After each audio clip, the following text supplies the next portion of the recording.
Olá, hoje nós vamos falar sobre a lógica da reencarnação.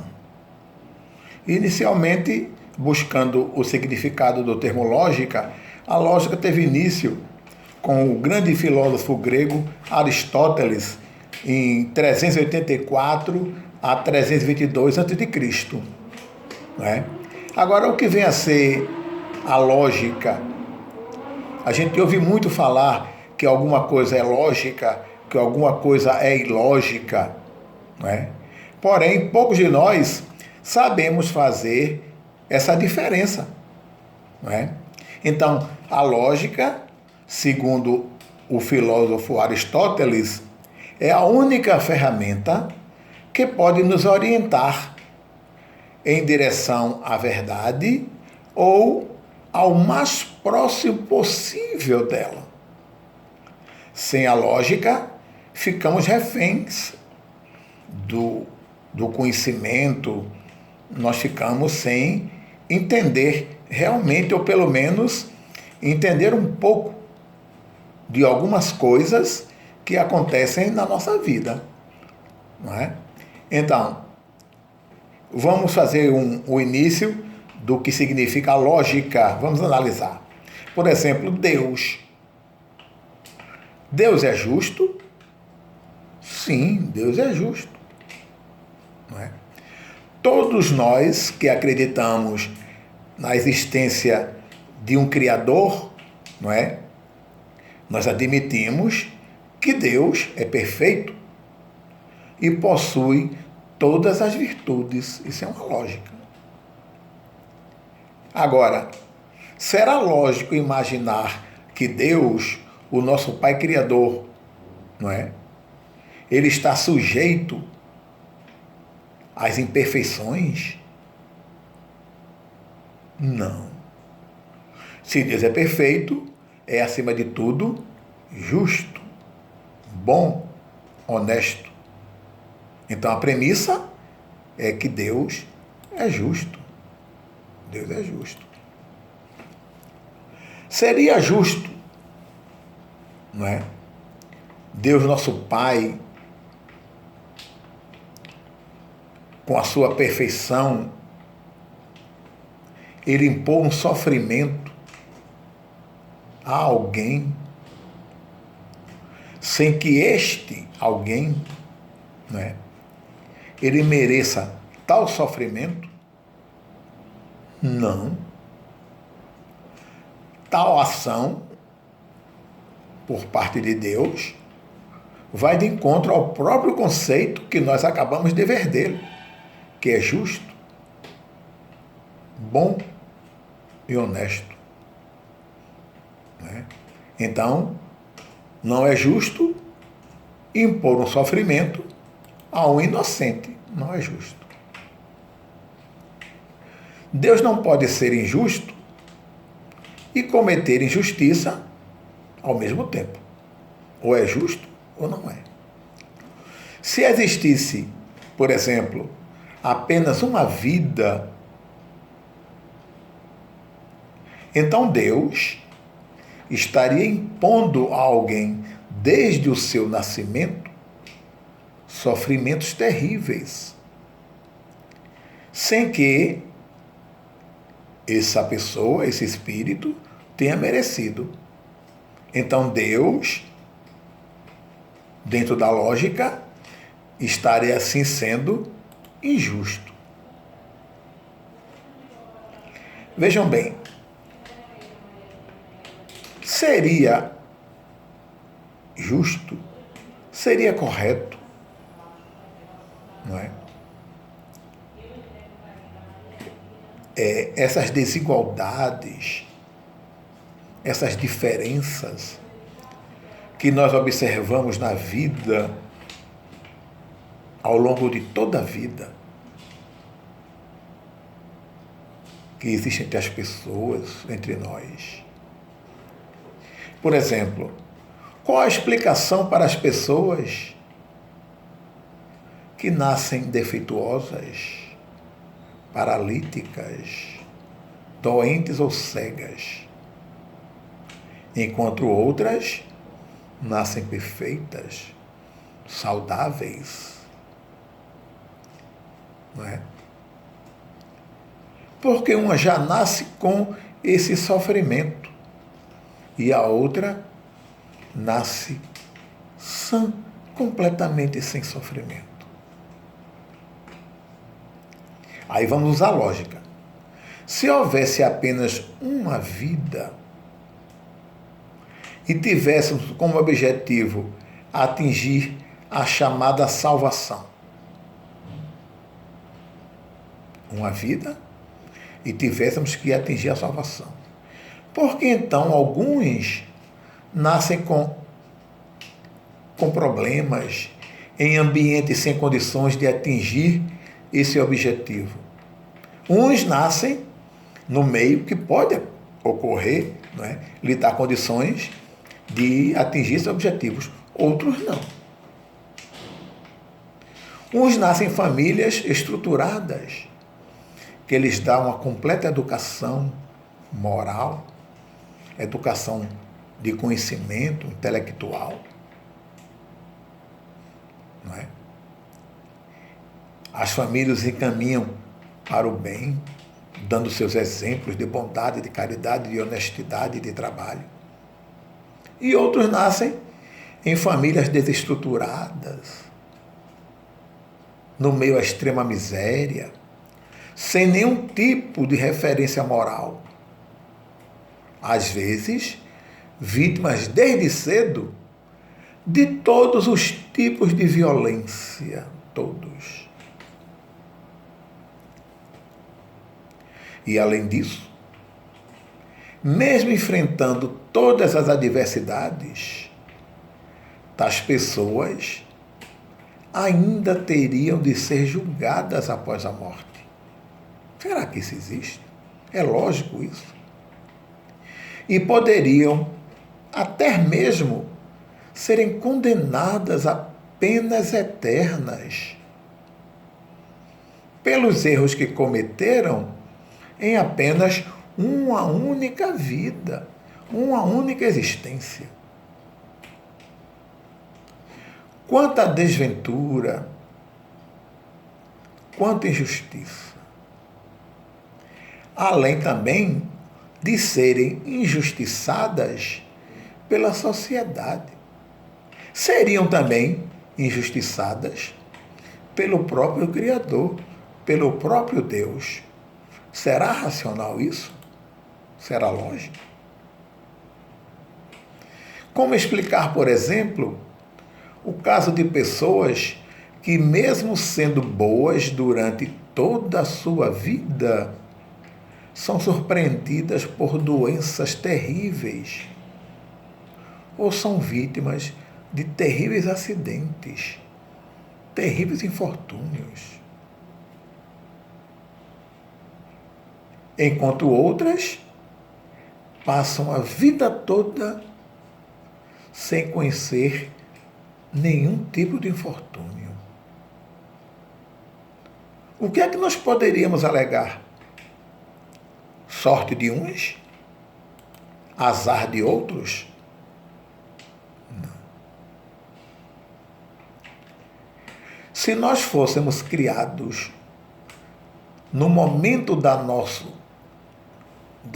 primeira vida, do nosso nascimento, e não existisse vidas anteriores, qual seria o critério que o Criador usaria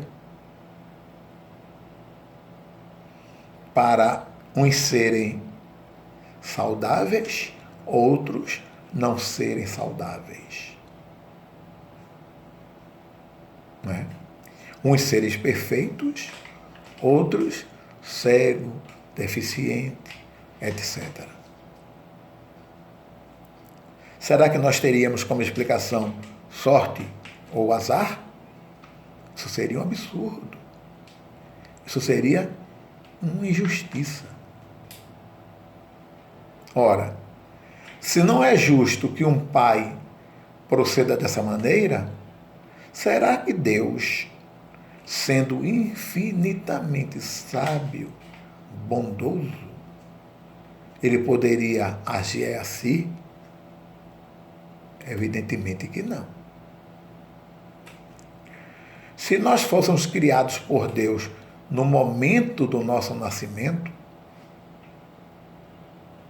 e não existissem vidas anteriores, qual seria o critério que Deus usaria?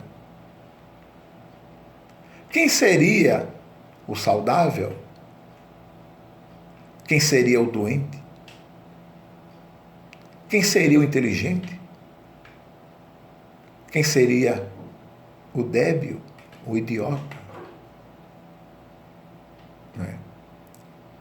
Quem seria o cego, o deficiente?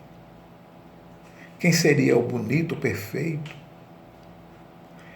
A única explicação, não é? Não seria, claro que não, nem a sorte, nem o azar.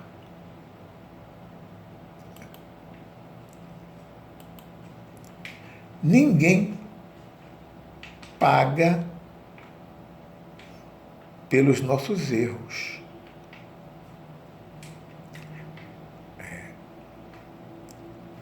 Por que eu estou falando isso? Porque dizem que nós sofremos graças aos que os nossos pais ou antepassados fizeram. Tem livros religiosos que falam isso.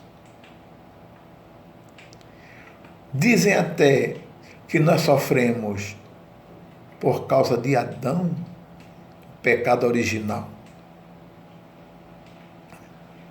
Novamente eu vou perguntar: teria sentido uma pessoa pagar pelos erros dos seus pais, de outra pessoa? Ou, como nós falamos anteriormente, pelo pecado original, pela culpa de Adão? Imagina uma pessoa sendo presa porque o seu pai cometeu um crime e a polícia não conseguiu prendê-lo. Aí prende o filho, o pai, o irmão, não é? Então, essa pessoa presa, que é inocente, teria que pagar pelo crime do pai. Seria justo? Deus seria justo? Claro que não. Claro que não. Vamos em frente. No Livro dos Espíritos tem uma questão que é 132. Não é? No Livro dos Espíritos, de Allan Kardec, onde diz que Deus determinou aos espíritos a necessidade de encarnar para alcançar a perfeição e colaborarem na criação. É porque a pergunta é o objetivo da encarnação. 132. Então, o objetivo é a perfeição, é colaborar, não é, na criação de Deus. Então, a lógica que nós encontramos para explicar tudo que nós estudamos até agora é a encarnação, a lógica da encarnação. Deus, o nosso Pai, ele criou milhares de leis e que são imutáveis. Eu selecionei 3 dentro do nosso assunto, né? E essas leis regem a harmonia do universo. Então, nós selecionamos a lei de evolução, do livre-arbítrio,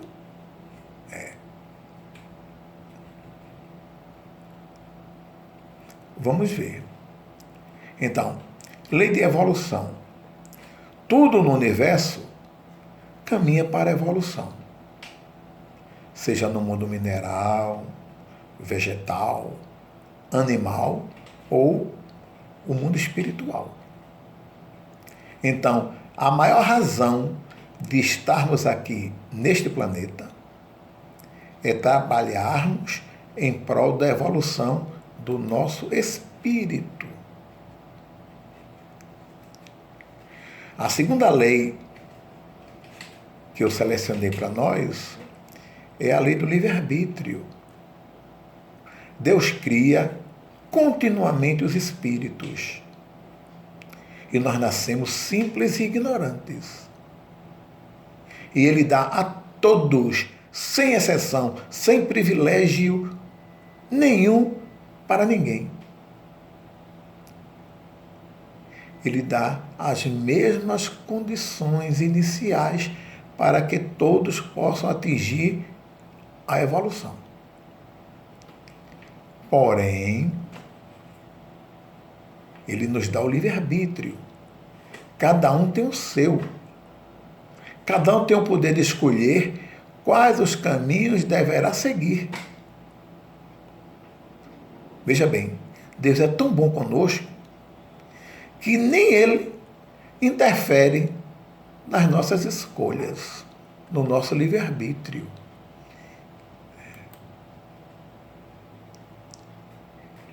E eu também escolhi uma terceira lei que vai dar um entendimento melhor para nós a esse respeito da lógica da encarnação, que é a lei de causa e efeito.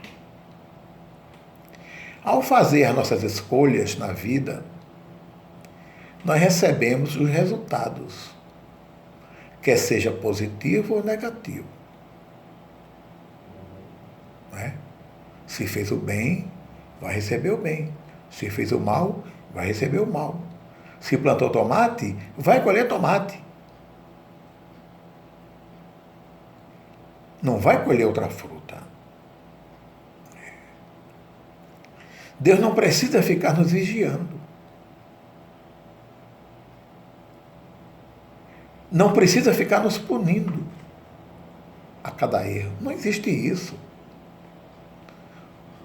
Ou Ele fica nos premiando a cada acerto nosso. Não vai ficar vigiando a vida de ninguém, não, Deus. Nos deu tudo. Deus nunca pune ninguém. Nós, pela lei de causa e efeito, é que nos punimos. Nós mesmos nos punimos através das nossas ações erradas. Somos nós. A Terra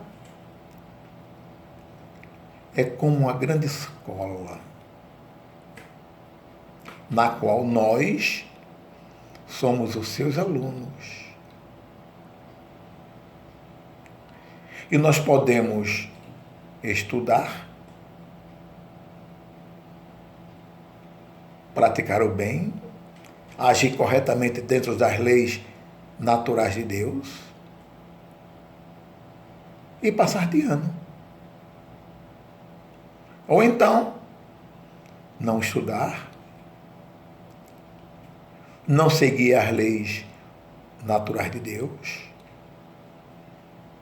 Aí, naturalmente, pela lei de causa e efeito, nós sofremos e vamos ter que repetir, ou seja, reencarnar. Então, nós vamos reencarnando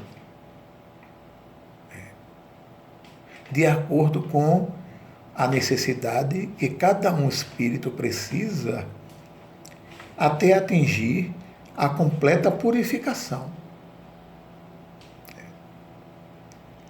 Cada vida nossa é como um ano letivo. Até que um dia, cada um de nós atinjamos um tal nível evolutivo em que poderemos, deixar a nossa escola e vamos para outras escolas em planos mais evoluídos. Essa é a lógica da encarnação. Nós vamos continuar reencarnando, não é? até a purificação completa do espírito de cada um de nós, para galgarmos, não é, uma evolução, galgarmos um lugar no universo melhor para nós. Que Jesus nos abençoe, muita paz, muita luz para todos nós. Obrigado.